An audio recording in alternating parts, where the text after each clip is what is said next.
하나님 말씀 열왕기상 22장 41절에서 마지막 53절까지입니다. 41절에서 53절까지, 본문이 길어서 43절까지만 같이 읽겠습니다. 이스라엘의 아합 왕 제4년에 아사의 아들 여호사밧이 유다의 왕이 되니 여호사밧이 왕이 될 때 나이가 35세라. 예루살렘에서 25년 동안 다스리니라. 그의 어머니의 이름은 아수바라 시리의 딸이더라. 여호사밧이 그의 아버지 아사의 모든 길로 행하며 돌이키지 아니하고 여호와 앞에서 정직히 행하였으나 산당은 피하지 아니하였으므로 백성이 아직도 산당에서 제사를 드리며 분향하였더라.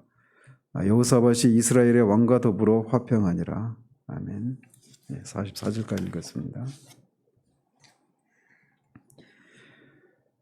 지난주에는 16장에서부터 시작됐던 북이스라엘의 제7대 왕 아합의 행적이 미가야 선지자가 예언한 것처럼 하나님의 말씀대로 길랏 라모 전투에서 비참한 죽음으로 그의 생이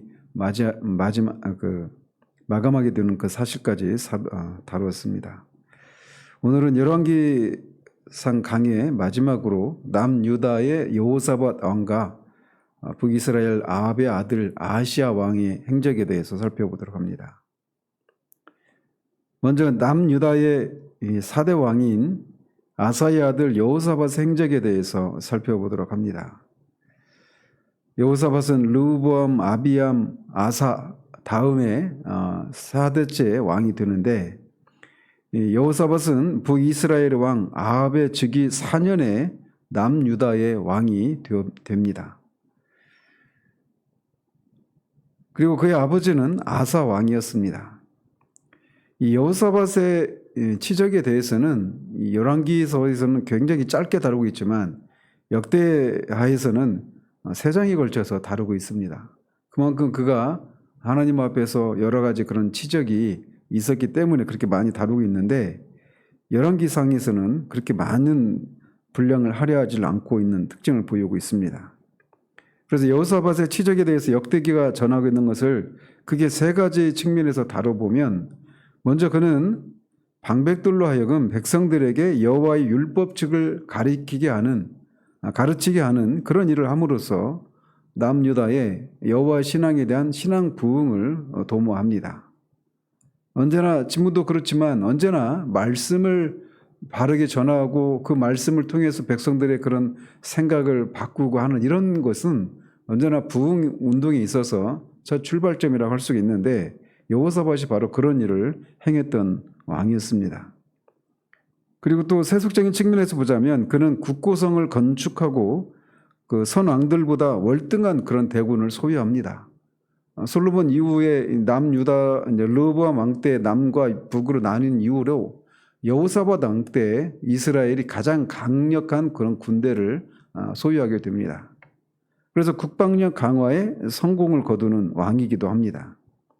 그리고 3번째로는 말씀에 입각해서 전국의 이 재판 제도와 조직을 정비하는 그런 업적도 세웁니다. 이런 업적으로 미루어 보아서 여호사밧은 신앙적인 면에서든 또 세속적인 면에서든 충분히 후한 점수를 받을 수 있는 그런 왕입니다. 그래서 실제로 남유다의 3대 선왕 중에 한 명이라고 할 수가 있습니다. 히스기야, 요시야, 그다음에 여호사밧, 이 3사람이 남유다의 선왕이라고 평가를 받는 왕인데, 여호사밧이 그 3인방 중에 한 명이었습니다. 그럼에도 불구하고 이 열왕기서 저자는 역대기 기자가 가진 시각과 비견되는 비판적인 관점을 가지고 각각의 이 남과 북의 이 왕의 정치적이고 경제적이고 군사적인 능력보다, 그런 업적보다 그 왕이 견지한 여호와 하나님과의 관계에 치중을 해서 이 열왕기서를 기록하고 있는 것을 여기서도 볼 수가 있습니다. 따라서 이 역대기의 이 내용과 비교해 볼 때 여호사밧에 대한 이 짧은 이 언급은 오히려 이런 내용들은 아주 그 짧게만 언급하고 아예 생략을 하고, 역대기에 비하면 열왕기서에서는 여호사밧의 이 치적을 아예 생략을 하고 오히려 아합과 이 화평을 맺은 것, 그리고 산당을 남겨준 것과 같은 어떤 부정적인 그런 과거를 들춰내고 있는 이런 모습을 통해서 열왕기서가 선지자적인 그런 관점에서 쓴 책이다라고 하는 것을 여실히 보여주고 있습니다. 그는 35세일 때 왕이 되어서 25년 동안 통치를 합니다. 따라서 그는 60세까지 살게 된 것인데, 북이스라엘의 왕들이 비교적 짧은 기간 동안 왕위에 있었고 단명했던 것에 비해서 여호사밧과 그의 부친 아사는 오랫동안 재위하면서 장수를 누립니다. 아사의 경우는 41년 동안 통치를 하죠. 이것은 그들이 백성들에게 선정을 베푼 사실과 무관하지 않고 무엇보다도 여호와 하나님 보시기에 정직하게 행하였기 때문에 이렇게 장수의 복을, 또 오랜 동안의 그런 통치를 하게 되는 그런 일이 있었다, 이렇게 볼 수가 있습니다. 그래서 열왕기 저자는 그동안의 이 내용을 통해서 이들과 대조적으로 단명했던 북이스라엘의 왕들에 대해 그들이 백성들과 여호와 앞에 악행을 저질렀다는 평가를 늘 포함시키고 있는 것입니다. 그래서 이런 대조를 통해서 열왕기 저자는 하나님 앞에 바르게 행하는 자가 내세에서만이 아니라 이 땅에서도 잘 된다라고 하는 그런 구약의 하나님께 복을 받은 것에 여러 가지 그런 특징이 있지 않습니까? 재물의 복을 누린다든지 또는 장수의 복을 누린다든지 이런 것들이 이제 여러 구약에서 보여주는 그런 특징인데, 여기서도 그거를 보여주고 있습니다. 여호사밧의 어머니는 시리의 딸로 이름은 아수바였다고 소개를 합니다. 남유다 왕을 소개하면서 일반적으로 그의 어머니가 누구다 이런 소개 정도는 하지만, 여기서는 그의 여호사밧의 어머니의 아버지, 그러니까 여호사밧의 유할아버지겠죠. 그녀의 아버지까지 소개하고 있는 것으로 보아서 그녀의 가문은 매우 명문 가문이었다라고 하는 것을 보여줍니다. 그래서 지금까지 이 남유다 왕을 소개할 때는 항상 그의 어머니는 누구였다, 이런 소개가 늘 뒤따랐습니다. 이에 비해서 북이스라엘 왕의 경우에는 이런 언급이 아예 없죠. 이것은 남유다의 왕위 계승이 다윗의 일을 영원히 하시겠다라고 하는 하나님의 언약 아래 다윗 가문의 정통성을 지키고 평화롭게 지속되고 있는 반면, 하나님과의 언약을 상실한 북이스라엘 왕위 계승은 어떤 정통성이나 대의 명분도 없이 쿠데타를 일으키고 이런 식으로 그렇게 정권을 탈취하고 또 잃어버리는 이런 것들이 반복되고 있는 것을 보여주고 있다라고 할 수 있습니다. 그러면서 43절은 여호사밧이 비교적 오랜 기간 통치할 수 있었던 이유를 밝히는데, 그것은 그가 그의 아버지 아사의 길로 행하고 돌이키지 않고 여호와 앞에서 정직히 행했기 때문이다라고 기록하고 있습니다.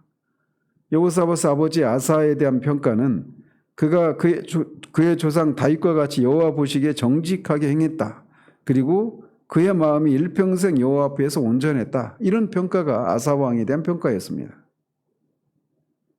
물론 아사에게도 그런 여러 가지 부정적인 그런 측면이 있죠. 그러나 그의 중심은 그렇게 여호와의 신앙에서 떠나지 않고 따랐다라고 하는 것이 열왕기서의 평가였습니다.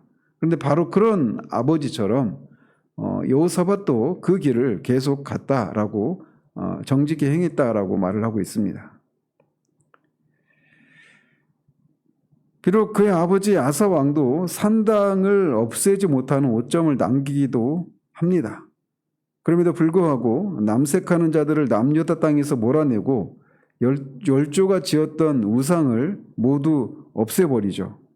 거기다 더해서 그의 아사의 그 종교개혁의 그 앞권은 그의 어머니 마아가가 아세라 신을 섬기는 것을 보고 그 왕위에서 그 왕후의 그 자리에서 그걸 폐위시켜버리는 그런 일까지 합니다. 그런 아버지의 영향을 받아서 여호사밧은 유다의 제4대 왕으로서 유다의 왕으로서 25년 동안 왕으로 재임하면서 하나님을 기쁘시게 하는 통치 사역을 감당했던 겁니다. 그러나 여호사밧도 모든 면에서 그 아버지 아사의 길을 본받음으로 여호와께 인정을 받는 삶을 살았지만 그 역시 산당을 없애지 못했다라고 하는 부정적인 평가를 받게 됩니다. 이것은 부왕 역시 마찬가지였습니다. 아사도 그리고 후에 이제 아사랴나 요담의 경우에도 산당을 없애지 못하는 그런 미완의 종교 개혁에 그치고 마는 것들을 봅니다. 이 산당은 언제나 우상 숭배의 원상이었던 것인데 이 산당을 없애지 못하는 이런 것을 통해서 여호사밧의 이 종교 개혁도 미진한 것에 이제 그쳤다라고 하는 것을 보여주고 있는 겁니다. 그만큼 이 산당이라고 하는 것이 이스라엘 사회에 있어서 얼마나 뿌리 뽑기 힘든 그런 고착화된 그런 것이었는가라고 하는 것을 보여주고 있는 것입니다. 그리고 여호사밧은 이스라엘의 왕과 더불어서 화평한 관계였다라고 평가를 하는데 이것은 지금까지 남과 북으로 나뉘어져서 르호보암과 여로보암 사이에 그리고 아비암과 여로보암 사이 그리고 아사와 바아사 사이에 계속해서 적대 관계가 있었는데 여호사밧 왕 때 와서 이제 정략 결혼을 통해서 이 남과 북이 화해를 꾀하게 됩니다. 그래서 여호사밧은 그의 아들 여호람과 아합의 딸 아달랴를 정략 결혼을 시켰고 아합의 사후 그의 뒤를 이은 아하시아 왕 때도 여호사밧 사이에 화친을 맺습니다. 그러나 이것에 대해서 열왕기 저자는 여호사밧이 심히 악을 행한 자와 교제했다라고 하는 그런 평가를 내리게 되죠. 여호사밧의 남은 사적과 그가 권세를 부린 것과 전쟁을 치른 내용들은 유다왕 역대지략에 기록되었다라고 그의 행적을 이렇게 마감을 합니다. 통상적으로 우리가 앞에서 살펴왔던 것처럼 이렇게 언급을 하면 그 왕에 대한 평가가 그냥 끝납니다. 근데 보시다시피 이 46절에서 49절까지 해서 여호사밧의 남은 다른 치적을 또다시 추가하고 있는 것을 볼 수 있습니다. 그 내용이 그만큼 중요하다라고 것을 말해주는 거였겠죠. 추가된 그의 치적 중에 하나는 아사 왕 때 남아있던 남색하는 자들을 그 땅에서 쫓아낸 일이었습니다. 여기서 남색하는 자들이란 우상 신전에 있던 그런 제2상의 성관계를 맺었던 그런 남자 창기들을 가리킵니다. 여호사밧은 우상 척결과 함께 남색하는 자를 완전히 몰아내므로써 자신의 아버지 아사 왕도 하지 못한 종교개혁과 남유다 안에 만연해 있던 성적인 그런 타락의 양상을 정화시켜 나가는 일을 했던 겁니다. 당시 이스라엘 안에는 이 가나안 우상 숭배와 문란한 성문화의 영향으로 많은 사람들이 우상 제사에서 성적인 그런 관계를 동성이든 이성이든 간에 성적인 관계를 맺고 있는 일들이 만연해 있었습니다. 그만큼 이 남색하는 자를 쫓아냈다. 이것은 결국 우상 숭배를 척결하고 또 문란한 성문화를 정화시키는 이런 어떤 일석이조의 그런 업적이라고 할 수가 있겠죠. 그리고는 갑자기 47절에 갑자기 에돔의 왕이 없었고 섭정왕이 있었다라고 언급을 합니다. 이것은 이제 뒤에 이어지는 이 48절에 있는 이것과 관련이 있습니다. 48절에 그 에시온 게벨이 나오는데 에시온 게벨은 에돔의 영토였습니다. 근데 에시온 게벨에서 이 선단을 꾸려서 이 무역을 하려고 했던 이런 일이 48절에 소개되고 있는데 남유다 왕이 에돔의 영토인 에시온 게벨에서 선단을 꾸리고 무역을 꾀했다. 이 얘기는 에돔이 남유다의 속국이었다라고 하는 것을 말해주는 겁니다. 에돔은 다윗 왕 때 정복이 되어서 이스라엘의 속국이 되죠. 그리고 솔로몬 때도 그렇게 했다가 솔로몬 사후에 이제 독립을 꾀합니다. 그리고 나서 이 남유다의 여호사밧 왕 때 다시 에돔이 유다의 속국이 됩니다. 그래서 이 섭정왕도 이제 남유다에서 파견 일종의 총독과 같은 그런 사람이었던 거죠. 그렇기 때문에 이 에시온게벨에서 이렇게 선단을 꾸리는 그런 일이 가능했던 것입니다. 여호사밧은 다시스의 선박을 제조하고 오빌로 금을 구하러 보내려 했지만 그 배가 에시온게벨에서 파선해서 오빌에 가지 못하게 됩니다.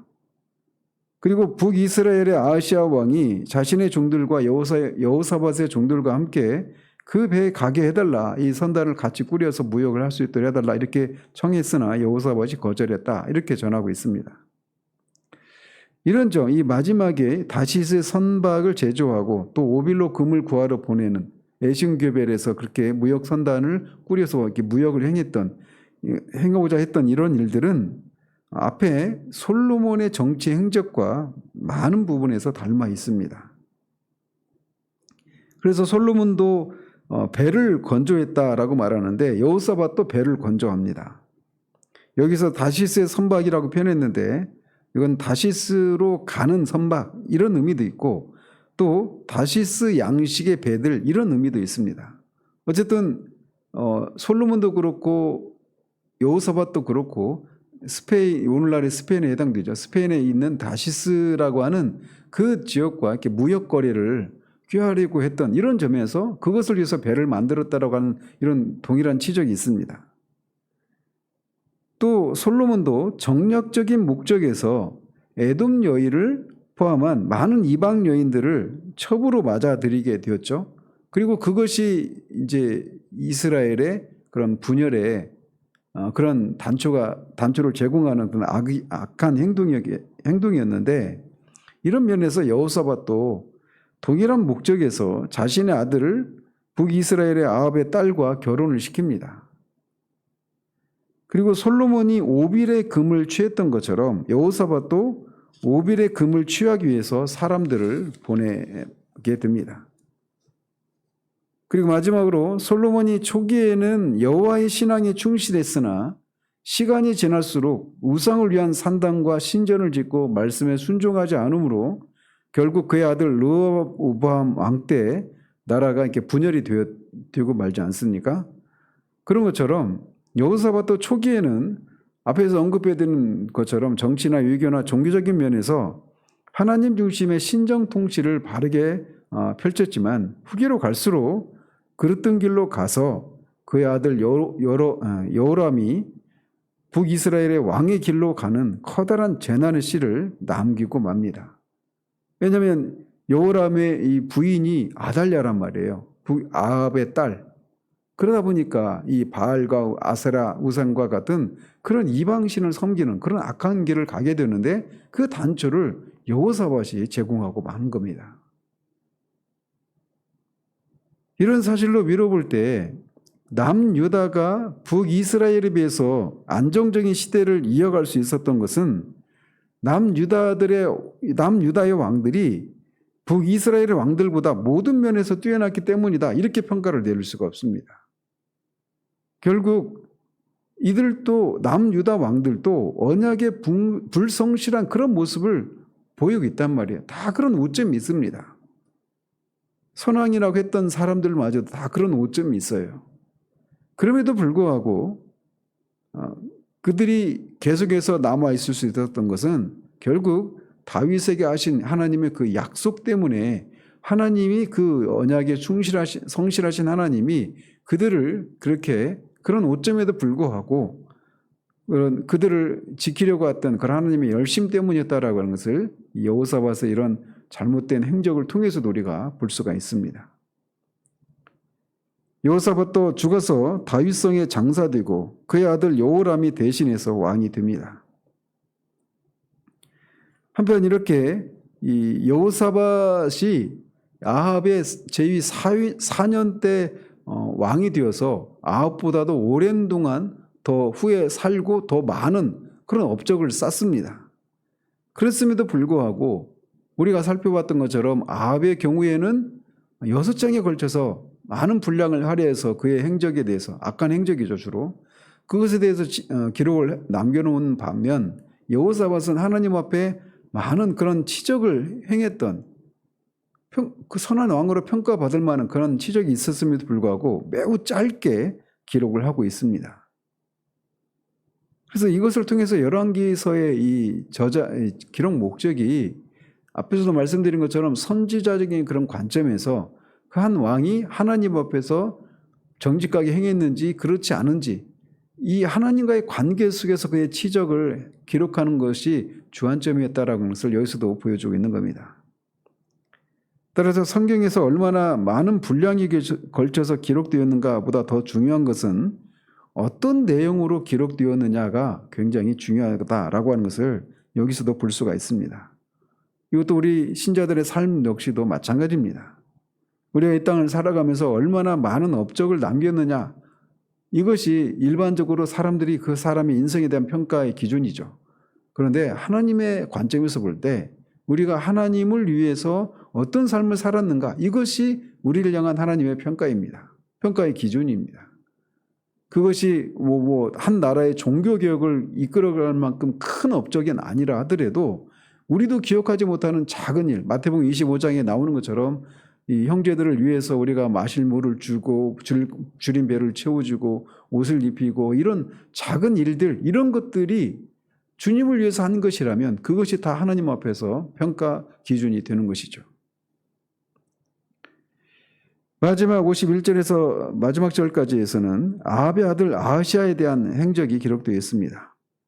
그는 여호사밧 제17년에 사마리아에서 왕이 되어서 2년 동안 이스라엘을 다스립니다. 아하시아는 아합이 갑자기 아람과의 전투에서, 길르앗 라못 전투에서 죽고 나자 갑자기 왕으로 등극을 한 왕이 됩니다.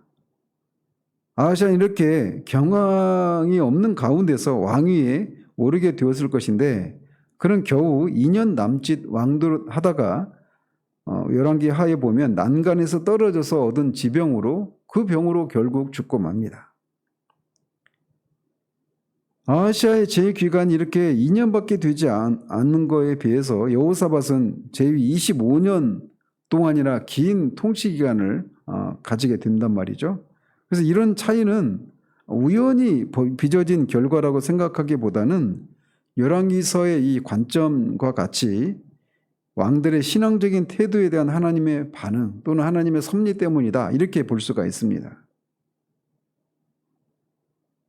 실제로 그는 여호와 앞에서 악을 행해서 그의 아버지와 어머니의 길, 즉 바알과 아사라를 숭배하는 길과 거기에 더해 느밧의 아들 여로보암의 길로도 행해서 여호와를 노하시게 하기를 그의 아버지 아합의 온갖 행위와 같이 행했다라고 말을 해서 그의 짧은 이 통치 기간은 그가 여호와 앞에서 악을 행한 결과 때문이다라고 하는 것을 여기서도 볼 수가 있습니다.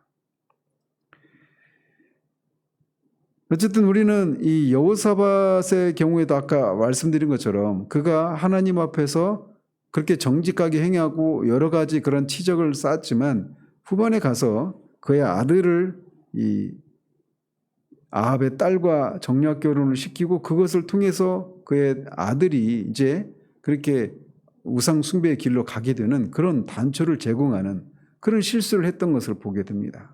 이것을 통해서 우리가 이 아침에 생각해 볼 것은, 한 사람이 하나님 앞에서 일평생 그렇게 정직하고 온전하게 행한다라고 하는 것이 얼마나 참 그리 쉽지 않은 일이고, 그렇지 않은 모습을 보는 것 같이 슬픈 일은 없구나라고 하는 것을 생각하게 됩니다. 우리가 아침에 불렀던 그 찬양 가사처럼 최후 승리를 얻을 때까지 우리가 끝난 것이 아니니까 끝까지 십자가를 바라보고 하나님 앞에 우리의 마음을 경성하는 이런 마음의 태도를 유지하는 것이 굉장히 중요하다는 것을 이 아침에 우리가 생각하게 됩니다. 2024년 새해가 밝았습니다. 여러분들의 이 생애가, 이 하루가, 이 한 해가, 또 앞으로의 우리의 삶이 정말 여호와 앞에서 끝까지 우리의 마음이 정직하고 그렇게 온전히 그렇게 여호와를 떠나지 않는 그런 마음을 유지하는 그런 삶을 살기를 새롭게 다짐하는 이 아침이 되어지기를 바랍니다. 기도하겠습니다. 하나님 아버지, 2024년 새해가 밝았습니다.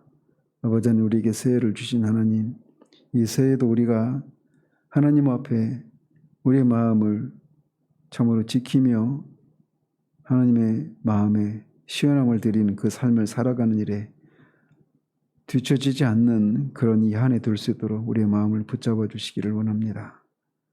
열왕기서를 통해서 수많은 왕들이 일어나고 또 그들의 삶을 마감하는 이런 장면을 통해서 정말 하나님 앞에 끝까지 그 일평생 그 마음을 온전히 유지하며 살아가는 것이 얼마나 쉽지 않은 길이고 또 그런 것이 얼마나 하나님의 마음에 시원함을 드리는 것인가라고 하는 것을 우리가 보게 됩니다. 아버지, 우리가 이 한 해도 하나님이 주신 이 마음, 이 첫 시간에 하나님 앞에 품은 이 마음이 끝날 때까지 유지될 수 있도록 우리를 지키시고 정말 우리가 어떤 은혜를 받은 사람인가를 늘 일깨우며 그렇게 이 한 해도 주님의 마음에 시원함을 드리며 살아가는 그런 우리 모두 될 수 있도록 도우시기를 원합니다.